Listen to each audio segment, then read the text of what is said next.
आज के इस वीडियो में आप सभी का स्वागत है। आज का ये वीडियो उन स्टूडेंट के लिए इम्पोर्टेंट होने वाला है जो सेमेस्टर 5 का स्टूडेंट हैं और जिसका ऑनर्स पेपर यानी मेजर पेपर हिंदी है। इस वीडियो में आपको जो है संपूर्ण जानकारी दी जाएगी, जैसे कि इस बार एग्ज़ाम का पैटर्न आपका क्या होने वाला है, इसके अलावा इस बार जो है कितने VVI क्वेश्चन पूछे जाएंगे उसकी भी संपूर्ण जानकारी दी जाएगी। इसके अलावा यह भी बताया जाएगा कि जो है हिंदी मेजर पेपर 9 के सिलेबस क्या होने वाला है। तो आपको A to Z संपूर्ण जानकारी दी जाएगी, इसलिए जो है आपके लिए ये वीडियो काफ़ी इम्पोर्टेंट होने वाला है। तो चलिए बिना देर किए आज के इस वीडियो को स्टार्ट करते हैं। सबसे पहले आपको ये जानना है कि आप अगर सेमेस्टर 5 के स्टूडेंट हो और आपका जो है ऑनर्स पेपर हिंदी है तो इसमें कितने मेजर पेपर पढ़ने होंगे। जैसे कि जब आप सेमेस्टर 4 में थे उस समय आपने 3 मेजर पेपर पढ़ा होगा, मेजर पेपर 6, मेजर पेपर 7 और मेजर पेपर 8। इस बार भी आपको 3 ही मेजर पेपर पढ़ने हैं। कौन कौन से? Hindi major paper 9, Hindi major paper 10, Hindi major paper 11। तो इस प्रकार से 3 मेजर पेपर आपको पढ़ने हैं। अब है माइनर पेपर। माइनर पेपर का सिलेक्शन आपको कैसे करना है। आपने जब सेमेस्टर 4 पढ़ा था तो उस समय जो है माइनर पेपर में आपने पढ़ा होगा 2B। इस बार माइनर पेपर में आपको 1C पढ़ना है। इसका सिलेक्शन आप कैसे करोगे, तो आपने जो सेमेस्टर 3 में रखा था माइनर पेपर में वही सब्जेक्ट को यहाँ पर रखना है। मान लो कोई स्टूडेंट सेमेस्टर 3 में माइनर पेपर पॉलिटिकल साइंस रखा था तो सेमेस्टर 5 में भी जो है उसे माइनर पेपर में पॉलिटिकल साइंस रखना होगा। अगर मान लो कोई स्टूडेंट माइनर पेपर में सेमेस्टर 3 में सोशोलॉजी रखा होगा तो सेमेस्टर 5 में उसको सोशोलॉजी माइनर पेपर में रखना होगा। तो यहाँ पर आपका क्लियर हो गया। उसके बाद आपका एक पेपर और है IAP पेपर। ये जो है ये प्रोजेक्ट वर्क होगा। इसका एग्ज़ाम आपका सेंटर पर नहीं होगा, आपको जो है कॉलेज में इसको जमा करना होगा। जिस प्रकार से आप इंटरनल एग्ज़ाम देते हो ना उसी प्रकार से इसका एग्ज़ाम आपको कॉलेज में ही देना होगा। कैसे होगा, तो आपको कॉलेज की ओर से कुछ क्वेश्चंस दिया जाएगा और आपको जो है घर से प्रोजेक्ट तैयार करके और फिर कॉलेज में जमा करना होगा। और ये जो सब्जेक्ट है ये 100 मार्क्स का होने वाला है, तो आपको इसकी टेंशन लेनी ही नहीं है, क्योंकि आपको जो है इसका एग्ज़ाम सेंटर पर देना ही नहीं है, कॉलेज में आपको प्रोजेक्ट जमा करना है। उसके बाद हम लोग सिलेबस जान लेते हैं सेमेस्टर 5 जिसका 22 से 26 सेशन है। और आज हम लोग जानेंगे Hindi major paper 9। Hindi major paper 9 का सिलेबस क्या है और इसमें फिर VVI क्वेश्चन कौन सा पूछा जा सकता है इस बार, उन सभी की चर्चा करने वाले हैं। अगर हम एग्ज़ाम पैटर्न की बात करें तो यहाँ पर जो आपको 4 क्रेडिट दिया जाता है। एक क्रेडिट का जो है 25 अंक आपको मिलते हैं। इस प्रकार से 4 क्रेडिट का आपको 100 अंक मिलने वाले हैं। इसका जो एग्ज़ाम है वो एक्सटर्नल 75 मार्क्स से होते हैं और इंटरनल 25 मार्क्स के। जो आप कॉलेज में इंटरनल एग्ज़ाम देते हो ना तो वहाँ पर आपको 25 मार्क्स मिलता है और आपका जो सेंटर पर एग्ज़ाम होता है वो 75 मार्क्स का होता है। 2-3 बातें इसमें ध्यान रखनी। पहली ये कि जो है आपको जो प्रश्न पत्र दिया जाएगा उसमें अवधि कितनी होगी, तो 3 घंटे की होगी। इसके अलावा प्रश्न पत्र जो है 2 खंडों में बटा होगा, का और खा। और इसमें जो 3 टाइप से आपको क्वेश्चन पूछा जाएगा। पहला जो है वस्तुनिष्ठ होगा, दूसरा जो है लघु उत्तरीय होगा, तीसरा जो है दीर्घ उत्तरीय होगा। यानी पहला जो है आपको ऑब्जेक्टिव क्वेश्चन पूछा जाएगा, दूसरा शॉर्ट आंसर लिखने होंगे, दूसरा जो है आपको शॉर्ट आंसर लिखना होगा जो 5 मार्क्स के होने वाले हैं। इसके अलावा तीसरा आपको जो है 15 मार्क्स के 4 क्वेश्चंस लिखने हैं। तो 3 प्रकार से क्वेश्चंस यहाँ पर आपको पूछा जाएगा। तीसरी बात यहाँ पर जो ध्यान रखनी वो ये कि जो वस्तुनिष्ठ होगा, जो ऑब्जेक्टिव होगा, जो खंड का में पूछा जाएगा वो अनिवार्य होगा। 5 पूछा जाएगा, 5 का आपको आंसर देना है। चौथी बात यह है कि खंड का में ही 2 क्वेश्चन जो आपका शॉर्ट आंसर लिखना है, यानी लघु उत्तरीय होगा। 5 मार्क्स का पूछा जाएगा और 2 क्वेश्चन आपको लिखना है। आपको 150 शब्दों में इसको लिखना होगा। इसके अलावा जो खंड खा होगा ना उसमें 6 प्रश्न पूछे जाएंगे और प्रत्येक प्रश्न 15 मार्क्स का होने वाला है। लेकिन आपको 6 प्रश्न का जवाब नहीं देना है, मात्र आपको 4 प्रश्नों का उत्तर लिखना है। यहाँ पर आप इस प्रकार से समझ सकते हो कि खंड का जो है वो वस्तुनिष्ठ होने वाला है, वो अनिवार्य है। ये जो है 5 क्वेश्चन होंगे और सभी क्वेश्चन 1 मार्क्स का होगा। इस प्रकार से 5 अंक हो गया। इसके अलावा जो खंड का है उसमें ही आपको शॉर्ट आंसर लिखना होगा। लघु उत्तरीय ये जो है 2 क्वेश्चन पूछा जाएगा और इसमें जो है प्रत्येक क्वेश्चन 5 मार्क्स से होंगे। तो इस प्रकार से 10 मार्क्स का वो हो गया, यानी 10 अंक हो गया।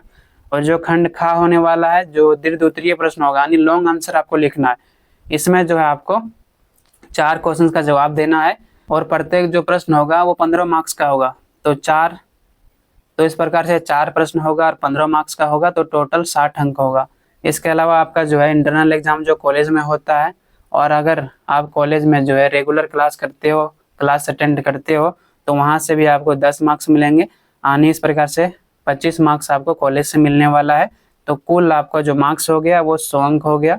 आपका इतना एग्ज़ाम, आपको 100 अंकों का एग्ज़ाम लिया जाएगा। अब हम लोग जानते हैं मेजर पेपर 9 यानी नवम पत्र का जो है सिलेबस क्या रहने वाला है इस बार, इसके बारे में जानते हैं। तो इसमें जो है राष्ट्रीय चेतना की कविता से संबंधित प्रश्न पूछे जाने वाला है इस बार। इसमें जो है जो कोर्स है यानी जो कोर्स का कंटेंट है वो क्या होगा, इसका सिलेबस 4 इकाई में बांटा गया है। पहले इकाई में कहा गया है कि राष्ट्रीय चेतना से संबंधित प्रश्न पूछा जाएगा, राष्ट्रीय चेतना की परिभाषाएं क्या होगी, और फिर राष्ट्रीय चेतना का स्वरूप क्या है इसके बारे में पूछा जाएगा। इसके अलावा राष्ट्रीय चेतना की कविता के बारे में भी आपको इससे प्रश्न पूछा जाएगा पहली इकाई में, पहले यूनिट में। दूसरा जो यूनिट होने वाला है इसमें आपको राष्ट्रीय चेतना की कविता ने किस प्रकार से लोगों के अंदर देश प्रेम की भावना जागृत की, इससे संबंधित क्वेश्चन पूछा जाएगा। तीसरा जो यूनिट होने वाला है उसमें आपको पूछा जाएगा कि हिंदी साहित्य के जो विविध युग है उसमें राष्ट्रीय चेतना का विकास किस प्रकार से हुआ। यानी कि हिंदी साहित्य का जब भारत में प्रचलन बहुत तेजी से हुआ, बहुत तेजी से इसका विकास हुआ, तो किस प्रकार से भारतीयों के अंदर राष्ट्रीय चेतना फैलाया, इसका विकास कैसे हुआ, इससे संबंधित प्रश्न पूछा जाएगा। चौथा यूनिट यानी चौथा इकाई में आपको पूछा जाएगा हिंदी साहित्य की राष्ट्रीय चेतना के प्रमुख कवि। यानी हमारे भारत में बहुत सारे साहित्यकार हुए जिन्होंने स्वतंत्रता के दौरान, जब भारत एक गुलाम देश था, तो उन्होंने भारतीयों के अंदर राष्ट्रीय चेतना को फैलाने के लिए, राष्ट्रीय चेतना को जागृत करने के लिए साहित्य को लिखा और लोगों को जो है राष्ट्रीय चेतना के प्रति जागृत किया। तो उनमें जितने भी कवि हैं उन सभी कवि के बारे में पढ़ना है, चाहे भारतेंदु हरिश्चंद्र जी हो, अयोध्या सिंह उपाध्याय हो, मैथिली शरण गुप्त हो, दिनकर, चाहे सुभद्रा कुमारी चौहान हो, या राम नरेश त्रिपाठी हो, या जयशंकर प्रसाद हो। तो इन सभी जो है साहित्यकारों के बारे में आपको जाननी होगी, ताकि इनसे संबंधित जो प्रश्न पूछा जाए आप आसानी से उसका आंसर लिख सकते हो। इसके बाद हम लोग जानते हैं कि हिंदी मेजर पेपर 9 में जो है कितने ऐसे क्वेश्चन हैं जो VVI है, जो एग्जाम में पूछे जाने की पूरी संभावना है। तो इस बार जो है आपके विद्या के इसमें बहुत सारे क्वेश्चन को पूछा गया, लगभग 17-18 प्रश्नों में जो है आपको केवल 8 से 9 प्रश्न पढ़ने हैं, और आप 8 से 9 प्रश्न पढ़ के एग्जाम में अच्छे रिजल्ट ला सकते हो। तो चलिए हम लोग सभी VVI क्वेश्चंस को जानने वाले हैं। पहला क्वेश्चन है वो है राष्ट्रीय चेतना से आप क्या समझते हैं, इसकी परिभाषा दें और इसके स्वरूप के बारे में विस्तार पूर्वक चर्चा करें। जैसे कि मैंने आपको कहा था कि राष्ट्रीय चेतना से संबंधित आपको परिभाषा पूछा जाएगा, उसके स्वरूप को पूछा जाएगा। दूसरा है जो इम्पोर्टेंट है वो है राष्ट्रीय चेतना की कविता के जो है मुख्य तत्व क्या हैं उसका वर्णन करना है। तीसरा जो है वो है भारतेंदु युग की कविता में जो है देश प्रेम किस प्रकार से व्यक्त हुआ है, उदाहरण सहित आपको समझाना है कि भारतेंदु जी ने जो कविता लिखा है उस कविता के माध्यम से भारतीय लोगों के अंदर किस प्रकार से देश प्रेम को फैलाने, जागृत करने का प्रयास किया है, उसके बारे में आपको लिखना है। थोड़ा सा मैं जल्दी बताने का प्रयास कर रहा हूँ क्योंकि आप लोगों में से कुछ स्टूडेंट का कहना था कि सर आपका वीडियो बहुत ज़्यादा लंबा हो जाता है, इसलिए आप कम से कम समय में वीडियो बनाने का प्रयास करें। तो मेरा यही कोशिश अब रहेगा कि कम समय में आपको ज़्यादा जानकारी दे दूँ। और चूँकि वीडियो ये 10 से 12 मिनट का जा रहा है, इसलिए क्योंकि इसमें आपको एक जानकारी नहीं दी जा रही है बल्कि आपको संपूर्ण जानकारी दी जा रही है, चाहे एग्जाम पैटर्न की बात हो, चाहे सिलेबस की बात हो, चाहे VVI प्रश्न की बात हो, और मैं बहुत जल्दी पढ़ाने का प्रयास भी कर रहा हूँ। चौथा है कि सुभद्रा कुमारी चौहान की कविताओं में नारी चेतना और देशभक्ति की भावना का चित्रण किस प्रकार से हुआ है। सुभद्रा कुमारी चौहान की जो कविताएं हैं उसमें जो है नारी चेतना को कैसे प्रबल मिली और कैसे उसके अंदर देशभक्ति भावना जागृत हुई, इसके बारे में आपको बताना है। पांचवा क्वेश्चन से दिनकर की कविताओं में राष्ट्रीय चेतना के माध्यम से क्रांतिकारी देश प्रेम के स्वरूप की विवेचना करें। यानी दिनकर जी ने अपने कविताओं के माध्यम से राष्ट्रीय चेतना को किस प्रकार से फैलाने का प्रयास किया है, भारतीय लोगों के अंदर देश के प्रति कैसे प्रेम को बढ़ाया है, इसके बारे में आपको लिखना है। और रामधारी सिंह दिनकर की जब भी बात करते हैं तब जब हम लोग अगर हम बात करें जब पांचवा क्वेश्चन को करेंगे तब आपका जो ये आठवां वाला जो क्वेश्चन है ये भी कंप्लीट हो जाएगा। इसी में कहा गया है कि कवि रामधारी सिंह दिनकर की काव्यगत विशेषताओं को लिखें, तो आपका जो है पांचवा क्वेश्चन से भी ये क्लियर हो जाएगा। छठा है अयोध्या सिंह उपाध्याय जिन्होंने हरियोध की कविता को लिखा है, हरियोध की कविता में राष्ट्रीय भावना के स्वरूप की विवेचना करें। यानी अयोध्या सिंह उपाध्याय के जो हरियोध कविता है उस कविता के माध्यम से किस प्रकार से राष्ट्रीय भावना भारतीयों के अंदर फैलाया गया, इसके बारे में आपको बताना है। और अथवा में इसका है कि पंडित अयोध्या सिंह उपाध्याय का संक्षिप्त परिचय दें, इसी प्रश्न से आपका हो जाएगा। फिर है पंडित अयोध्या सिंह हरियोध का काव्यगत परिचय दें, इसी प्रश्न से आपका हो जाएगा। 8वां है हरियोध की साहित्यिक का काव्यगत समीक्षा करें। तो जब हम लोग छठा क्वेश्चन करेंगे ना, उसी समय आपका ये 8वां वाला भी हो जाएगा। 7वां जो क्वेश्चन है वो है हिंदी साहित्य के विभिन्न युगों में राष्ट्रीय चेतना के विकास को विस्तार पूर्वक समझाएं। यानी हिंदी साहित्य का जो विभिन्न युग था, सभी युगों में जो है राष्ट्रीय चेतना का विकास किस प्रकार से हुआ है, विस्तार पूर्वक आपको बताना है। फिर है राम नरेश त्रिपाठी की कविताओं में राष्ट्रीय भावना और जन चेतना के स्वरूप का मूल्यांकन कीजिए। यानी राम नरेश त्रिपाठी जी ने जो अपनी कविताओं के माध्यम से कैसे राष्ट्रीय भावनाओं को फैलाया भारतीयों के अंदर, कैसे जन चेतना के अंदर जो है राष्ट्रीय भावना को जागृत किया, इसके बारे में आपको बताना है। 8वां में है राम नरेश त्रिपाठी का काव्यगत विशेषताओं का उल्लेख करें, जो आपका इसी से हो जाएगा। 9वां प्रश्न है आधुनिक राष्ट्रवादी कवि के रूप में जो है मैथिली शरण गुप्त का संक्षिप्त परिचय दें। यानी कि ये जो क्वेश्चन है ना, वेरी इंपॉर्टेंट क्वेश्चन है, जो एग्जाम में प्रत्येक बार पूछा जाता है। और ये जो कवि है मैथिली शरण गुप्त काफी इंपॉर्टेंट कवि है, तो इसको आपको छोड़ के जाना ही नहीं है। और हमने जितने भी क्वेश्चंस आपको मैंने बताया सभी इंपॉर्टेंट है, क्योंकि हिंदी का सिलेबस थोड़ा सा बड़ा होता है, इसलिए जो है आपको इतना क्वेश्चंस आपको कम से कम करके ही जाना है।